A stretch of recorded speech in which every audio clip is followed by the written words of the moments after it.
My name is Salia. Oh, that's lovely. Salia Halvira Henry. Yes, what a lovely name. And I am born Jamaican. Anybody here from Jamaica? Yeah. Always the whole of from Jamaica, but I'm not going to be talking about that today. I would like to welcome Ola. Where Ola there? Ola and Emma, who's going to do a full welcome for you.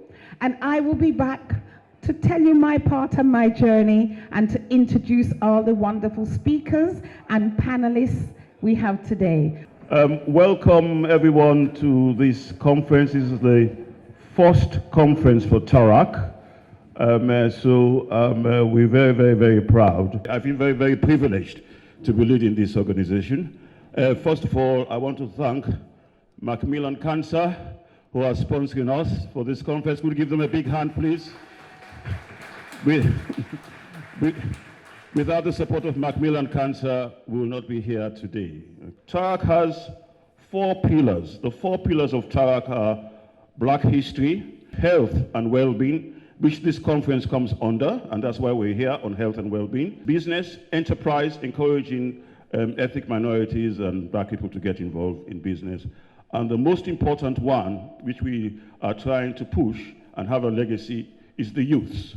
Trying to get young people involved in TARACC so that as a legacy, so that we can take this forward so that we can go stronger and stronger. Hi everyone, good morning. I hope everyone's well. Thank you for being here today. So like I said, I'm Emma. I'm an engagement lead at Macmillan across London, and it's obviously my pleasure to be here today. Thank you so much for having me and my colleague Rachel at the back there. My role is to work alongside communities such as yourselves to actively listen and understand the barriers that you might be facing when it comes to cancer support services. Macmillan understands that working in partnership with communities is paramount, as only you know the personal struggles that you face every single day. We still have a long way to go, and I believe that events such as this can help create an open conversation and further our understanding of how we can do better. One thing in our community, we must realize that sickness is not a secret. Yes? My generation, it was a secret. You couldn't say the word cancer. You didn't know the word cancer.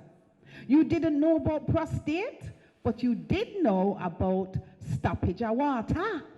So we come, this Windrush generation, with experience and wisdom. And with that said, I am going to welcome our next speaker, and that is Councillor Syra Jami, a Deputy Mayor of Redbridge. Can we put our hands together and welcome Syra Jami, Councillor Syra Jami. Thank you so much, Councillor. How is everyone? Thank you very much for inviting me here today. It's a great privilege, and cancer actually hits home to me as well. My father suffers from cancer. My mother had cancer, womb cancer. She had hysterectomy. And my father was diagnosed in 2017, stage 4 cancer, colon cancer that was. And doctors only gave him 2 years to live. Where are we now, 2024? He's still going. He's still going. The cancer's still there, it's spread through his body, but he is determined to fight it. The body itself will fight it in its own way, but he mentally himself is determined to fight it. He said, I'm not going to die like that. Not. Because I'm going to fight it till my last breath. As much as I can, I will. It's a great privilege to be here, and amongst everybody else here today, it hits home, and like the previous speaker said, cancer or any illness, it shouldn't be a secret. And when a member of your family is diagnosed with such a disease, it really saddens everyone. I think in my culture they say cancer kills the person itself, but the thought of it kills them faster. Because thinking of it, psychologically it affects you so much. It's an amazing cause that we have here today. Having such a graceful community here, sticking together, supporting each other, showing support, it's very overwhelming. It really hard, you know, it makes my heart feel so warm, because we need to be there for each other. Having a hysterectomy, it affected my mum quite a lot, but she doesn't talk about it. But I wish she does. Sometimes I wish they do talk about it, so we know about it more, so we can look out for things. And it's just that sort of, that there is that barrier of not talking about it, not opening up about it. But I think we need to break that barrier now. We need to break that barrier. Thank you so much. Thank you. So ladies, gentlemen, dignitaries, please put your hands together for Dr. Jyoti Sood. Okay, I just wanted to start by talking about what cancer is. It's really important to understand what causes cancer. So if you can imagine, every organ in our body is made of multiple cells. Each cell within it has got a machine called the DNA. And the DNA will tell that cell to work in a certain way so that organ can work in your normal body function. When we talk about the leading cause of mortality, i.e. death, obviously everyone thinks of cardiovascular, strokes, heart attack, and they absolutely are the leading cause. But actually, you all might be surprised to learn that lung cancer is the second most common cause in the UK of death. Collectively, lung, bowel, breast, and prostate contribute to over 45% of all cancer death. And the thread that runs across that is smoking. So the cause of why the cells mutate or become rogue, one of the common causes is smoking. Just quick statistics, because we are talking about the black community and how cancer affects them. Talking about the incidence, that means how many cases, and mortality, i.e. the deaths. Now, if you look at prostate, breast, and colorectal cancer, colorectal means your bowel cancer, UK black Caribbean individuals are at higher risk. Not only are they at higher risk, but they present late. And actually, that means that the increased risk of death if you present late, because that means the cancer is likely to have spread. But also, interestingly, this paper where I picked these stats from looked at some of the causes. And again, it won't be surprising. Some of them have been alluded by the speakers before, which are cultural barriers, some socioeconomic disparity, but also, really importantly, the healthcare system itself. And it's really interesting, the healthcare system is more and more looking at the inequalities and trying to make policies that address the inequalities in care, not just cancer, but via a variety of care.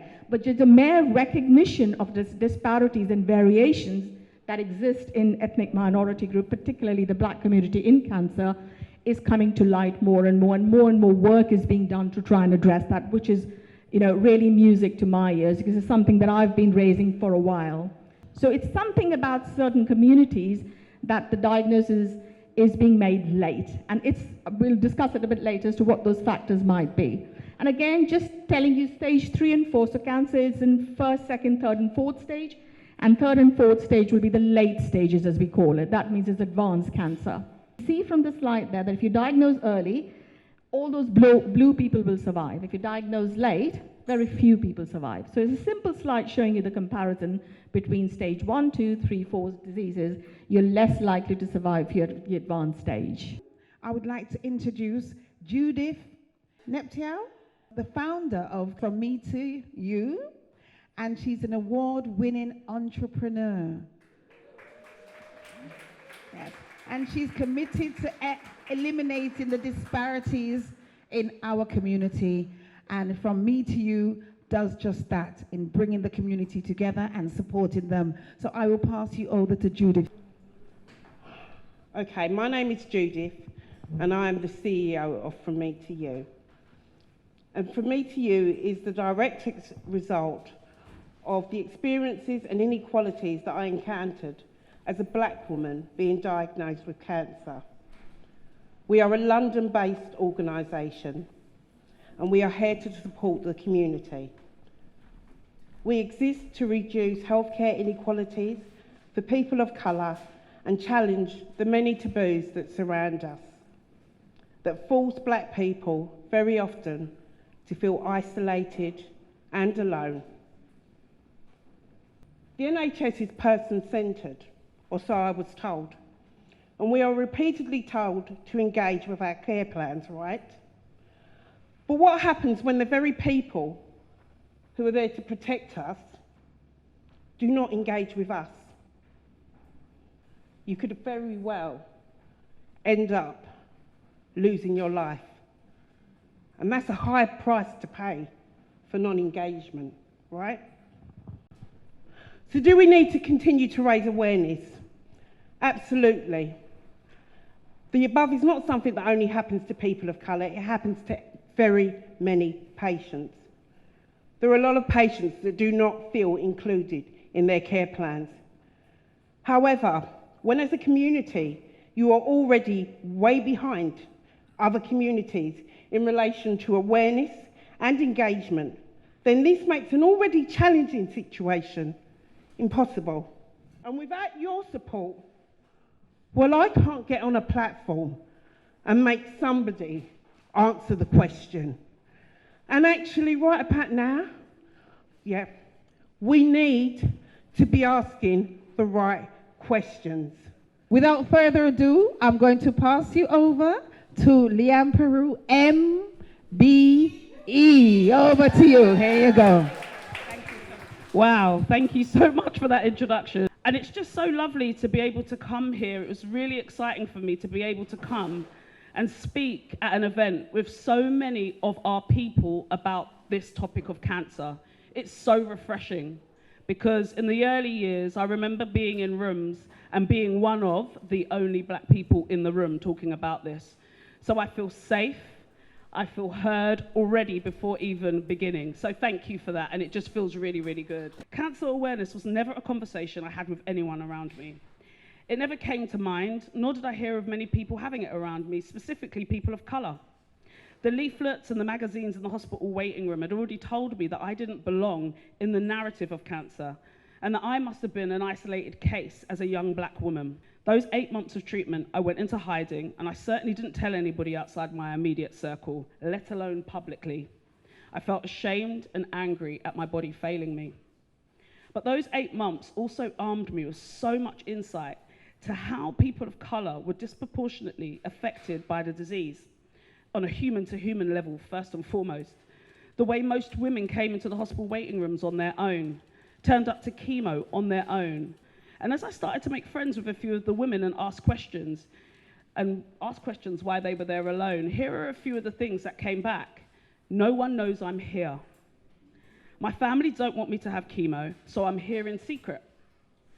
My parents told me to go back to where I caught the cancer from. And I think one of the ones that I've actually now heard probably most, out of everything was my church don't want me here, because that means that my faith isn't strong enough. The free wigs offered via the NHS were not suitable for our hair types. The prosthetic breasts and nipples that were being offered were white. And my oncologist at my last chemo told me, well done for getting through it, because most black women come in and refuse chemo as they say God will cure their cancer, and most of them end up dead. So as mentioned in my introduction, I was a person that worked quite heavily in the local community anyway from a young age. So it actually was quite a natural fit for me to bring all these women that I was talking about together. From there, we had a group once every 2 months. Then it turned to monthly. And then magically, we held our own portrait exhibition in Peckham. And that's where Black Women Rising was officially born. That was 2019.